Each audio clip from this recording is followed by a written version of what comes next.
मुकेश सैनी के पिता की हत्याकांड की एक तरफ देखिए हाई प्रोफाइल जांच शुरू हो चुकी है, तो दूसरी तरफ इस पर अब जमकर राजनीति भी हो रही है। अब देखिए आरजेडी नेताओं ने बिहार सरकार और पुलिस पर सवाल उठाया है। के पिताजी की हत्या का समाचार मिल रहा है, ये काफी दुखदाई है और इस तरह की घटना अपराधियों के बढ़ते मनोबल का परिणाम है।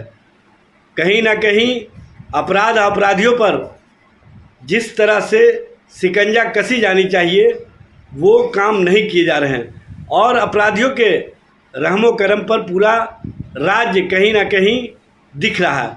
शासन पूरी तरह से पंगु हो चुका है। माइंडलेस गवर्नमेंट है बिहार के अंदर में। शासक अचेत अवस्था में है। अभी तक पता भी नहीं होगा कि बिहार में कोई घटना घटी है कि नहीं घटी है। कोई नेता सुरक्षित भी नहीं। जदयू भाजपा के नेता भी दिन दहाड़े मारे जा रहे हैं। गोलियों के ततराहट से प्रतिदिन बिहार का कोना कोना थर्राता है। जब निकलता है सुबह घर से शाम को, जब तो सुरक्षित नहीं लौटता, लगता है परिजनों को कि मेरा परिवार सुरक्षित लौटेगा कि नहीं। पूर्णिया सांसद पप्पू यादव ने जीतन सहनी की हत्या के बाद लॉ एंड ऑर्डर पर सवाल खड़े किए हैं और स्पीडी ट्रायल के जरिए दोषियों पर कार्रवाई की मांग की है। हत्या का सिलसिला और आज एक संघर्षशील लीडर मुकेश जी के पिता की हत्या कंप्लीट रूप से रोम जल रहा था, नीरो बंसी बजा रहा। पूरा शासन प्रशासन महकमा लूटने में लगा हुआ। मैं मुकेश सैनी जी की हत्यारे की गिरफ्तारी की मांग, एसपीडी ट्रायल की हत्यारे की गिरफ्तारी और एसपीडी ट्रायल की मांग करता हूं और ऐसे पदाधिकारी जो अपराध में माफियाओं के साथ संलिप्त है उसको सस्पेंड और उस पर एफआईआर चलाने की मांग करता हूं। जेडीयू के मुख्य प्रवक्ता नीरज कुमार ने कहा है कि इस मामले में पुलिस ने कार्रवाई तेज कर दी है और जो भी दोषी होंगे जल्द पकड़े जाएंगे और उन्हें कड़ी से कड़ी सजा मिलेगी।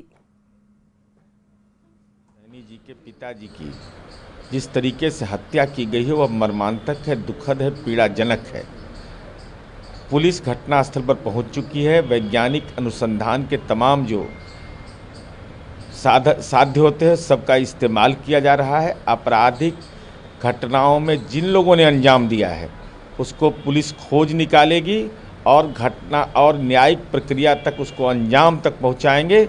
कोई भी व्यक्ति हो, एक सामान्य नागरिक के साथ भी यह घटना होती है तो यह विहित राज्य सरकार का कर्तव्य है कि बगैर देर किए हुए कठोरतम कार्रवाई सुनिश्चित करे। और ज्यादा जानकारी के लिए न्यूज 18 संवाददाता विपिन दरभंगा से जुड़ रहे हैं। विपिन, इस मामले को लेकर क्या कुछ अपडेट मिल रहा है? क्या एफएसएल की टीम वहां पर पहुंच चुकी है? बता दूं कि एफएसएल की टीम अभी नहीं पहुंची है, लेकिन एसआईटी की टीम जो गठित की गई है, काम्या मिश्रा के नेतृत्व में जो टीम बनाया गया है, काम्या मिश्रा खुद पहुंच चुकी है और जांच जो है, जो घटनास्थल है, घटनास्थल पर पहुंचकर सभी बिंदुओं पर खुद से जांच करने में जुट गई है। जी। और विपिन, क्या कुछ खबर मिल रही है कि मुकेश सहनी कब तक पहुंचेंगे दरभंगा? जी, जो जानकारी आ रही है उन्हें, वो चूंकि जो मुंबई में है, मुंबई से उन्होंने हैदराबाद का जो है फ्लाइट लिया है और हैदराबाद से पटना आएंगे, इसके बाद आएंगे। तो जो बताया जा रहा है उनके ग्रामीणों के द्वारा या जो उनके संबंधी है उनके द्वारा कि वो शाम तक यहाँ पटना दरभंगा है, सुपौल गाँव है, वहाँ तक पहुँच पाएंगे। तो शाम तक उनके पहुँचने की उम्मीद की जा रही है। जी। और विपिन, अभी क्या आप इस वक्त अभी आप कहाँ मौजूद हैं? क्या आप घटनास्थल पर मौजूद हैं? जी, बता दूं कि घटनास्थल शहर से 50 से 60 किलोमीटर अभी विपिन, वहाँ पर कौन कौन लोग पहुंचे? देखिए, मंत्री शीला मंडल भी वहाँ पर पहुंची थी। क्या कोई और वहाँ पर नेता या मंत्री पहुंचे हैं? स्थानीय में सभी जनप्रतिनिधि है, शीला मंडल भी पहुंच चुकी है और लोग जो है यहाँ के सांसद है वो भी, उनके भी आने की बात कही जा रही है। तो जो यहाँ के स्थानीय विधायक है वो भी पहुंचे हैं। साथ में अभी तुरंत जो है एसएसपी जगन्नाथ रेड्डी खुद वहाँ पहुंच चुके हैं और सभी बिंदुओं पर खुद से जांच करने के लिए जो उनके एसआईटी की टीम है उनके साथ वो भी वहाँ पे पहुंच चुके हैं। पुलिस प्रशासन का क्या कहना है इस मामले को लेकर विपिन? पुलिस प्रशासन जो प्रारंभिक अपने जो बयान जारी किया है, वो चोरी का ही बयान उन्होंने बताया है और अभी भी दूसरा बयान उन्होंने नहीं जारी किया, क्योंकि एसएसपी जगन्नाथ रेड्डी अभी तुरंत पहुंचे हैं।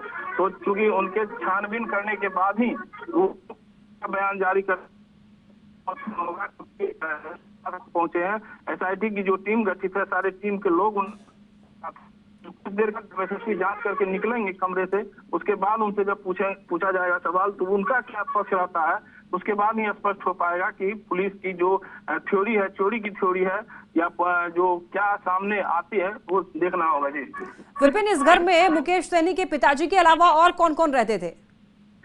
मुकेश सहनी के पिताजी अकेले ही यहाँ के साथ कोई रहता नहीं था, क्योंकि एक दो काम करने वाले थे जो उनके साथ उनके यहाँ आया जाया करते थे, और उसके अलावा उनके परिवार में कोई नहीं था। भले गांव था, पैतृक गांव था, तो उनका जो चचेरा भाई है या दियाद के लोग हैं, वो लोग अगल बगल में रहा करते थे, लेकिन परिवार अपने घर में वो अकेले ही रहा करते थे। जी यानी कि दो लोग थे जो कि उनका देखभाल करने के लिए वहां पर रहते थे। वो लोग कहाँ हैं फिलहाल अभी? वो लोग भी पुलिस उनसे पूछताछ कर रही है। अलग से टीम जो है मनीष चंद्र चौधरी जो है उनसे पूछताछ कर रहे हैं अकेले में कि आखिर क्या परिस्थिति थी, कल क्या कैसे दिनचर्या उनका रहा, सुबह से रात। ठीक है विपिन, आप नजर बनाए रखिएगा। फिलहाल आपका शुक्रिया तमाम जानकारियों के लिए। केंद्रीय राज्य मंत्री रामनाथ ठाकुर ने कहा है कि जांच के बाद सरकार जरूर कार्रवाई करेगी। यह सुन के बहुत दुख हुआ,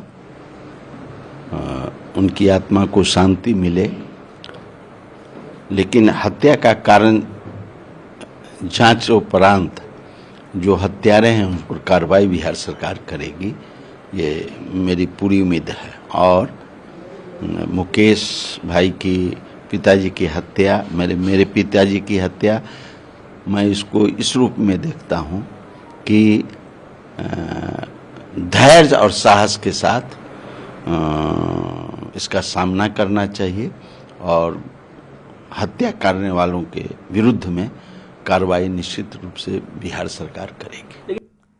उप मुख्यमंत्री सम्राट चौधरी ने कहा है कि जल्द से जल्द कार्रवाई की जाएगी। जो भी दोषी होंगे वो जल्द ही सलाखों के पीछे होंगे। पिताजी की हत्या अत्यंत ही दुर्भाग्यपूर्ण है, दुख का विषय है, खेद का विषय है, लेकिन मैं सरकार की तरफ से जरूर स्पष्ट करना चाहता हूं कि शीघ्र कार्रवाई किया जाएगा और जो भी दोषी होंगे इसके तुरंत इनको सलाखों के अंदर डालने का काम किया जाएगा। सनी जी के परिवार के साथ खड़ा है और शीघ्र से शीघ्र कार्रवाई की जाएगी। मुकेश सहनी जी के पिताजी की हत्या अपने आप में दुखद विषय हम लोगों के लिए। तो देखिए, अब तमाम प्रतिक्रियाएं सामने आ रही हैं और गहरी संवेदना जता रहे हैं अब लोग मुकेश सहनी के प्रति। उनके पिताजी की हत्या की गई है और ज्यादा जानकारी के लिए शैलेंद्र हमारे साथ जुड़ रहे हैं। शैलेंद्र, क्या अभी फिलहाल क्या अपडेट है इस मामले को लेकर के? वहां पर पुलिस प्रशासन का क्या कहना है? देखिए, पुलिस ने शुरुआती जांच के दौरान इसे चोरी की घटना का भी से भी जोड़ा है कि चोर संभवतः चोरी करने आए थे और इसी दौरान ये घटना घटी है। लेकिन जिस तरीके से घटना घटी है उसे देख करके ये साफ तौर पर कहा जा सकता है कि घटना सिर्फ चोरी से जुड़ा हुआ मामला नहीं है, ये विभत्स हत्या की गई है और कहीं न कहीं इरादतन हत्या का भी ये मामला हो सकता है। और अब इस पूरे मामले को सरकार ने भी गंभीरता से लिया है। मुख्यमंत्री स्तर से या फिर कह लो उप मुख्यमंत्री का इस पर बयान भी सामने आ गया है।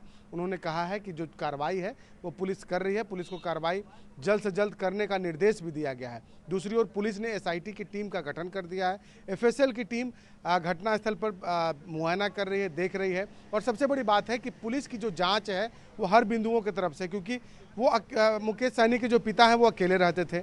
वहाँ कौन कौन लोग उनसे मिलने आता था, टेलीफोन पर उनसे किसकी बातचीत हुई, कल से आज तक किन लोगों से उन्होंने मुलाकात की, गांव के किन लोगों से। बिल्कुल शैलेंद्र, कई सारे सवाल अब खड़े हो रहे हैं इस घटना के बाद। मुकेश सहनी के पिता की हत्या जो है बेहद निंदनीय है।